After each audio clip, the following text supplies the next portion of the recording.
1 week after his election, Pope Leo XIV is already making his mark. His constant appeals for peace in war-torn nations and his concern for countries suffering persecution are quickly shaping the character of his papacy.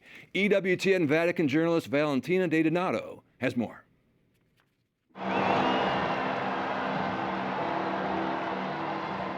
The moment a pope steps onto the loggia balcony of St. Peter's Basilica, a signal of his leadership style becomes evident. Pope Leo XIV, the first U.S. Pope and second Pope of the Americas, has had a busy first week. And from the day the faithful first saw him, his first message for peace for all, through discernment and action, has been consistent.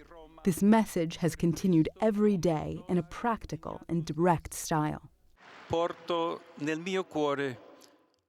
I carry in my heart the sufferings of the beloved Ukrainian people. May everything possible be done to reach an authentic, just, and lasting peace as soon as possible. Let all the prisoners be freed and the children return to their own families.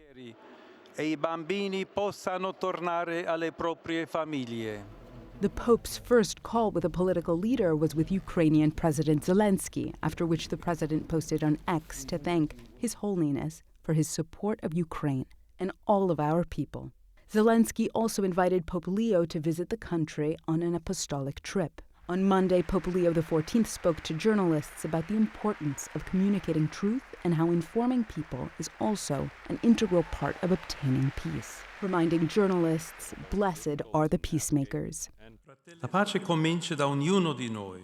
Peace begins with each one of us in the way we look at others, listen to others, and speak about others. In this sense, the way we communicate is of fundamental importance. We must say no to the war of words and images. We must reject the paradigm of war. Dobbiamo respingere il paradigma della guerra. On Wednesday, Pope Leo XIV also spoke to Eastern Catholics at the Vatican for the Jubilee of Eastern Churches, emphasizing the importance of Eastern traditions and asking the Dicastery for Eastern Churches to help define principles, norms, and guidelines to preserve their heritage. He also offered to host or facilitate peace talks among countries at war and suffering persecution, calling for world leaders to meet, talk, and negotiate. Io impiegherò ogni sforzo. I will make every effort so that this peace may prevail. The Holy See is always ready to help bring enemies together, face to face, to talk to one another, so that peoples everywhere may once more find hope and recover the dignity they deserve, the dignity of peace.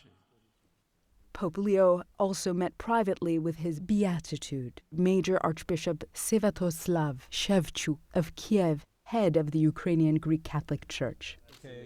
In a moment of levity, Pope Leo XIV, a noted tennis fan and player, also met with the world's #1 player, Yannick Sinner, and they even almost shared a game. In Rome, Valentina Di Donato for EWTN News Nightly.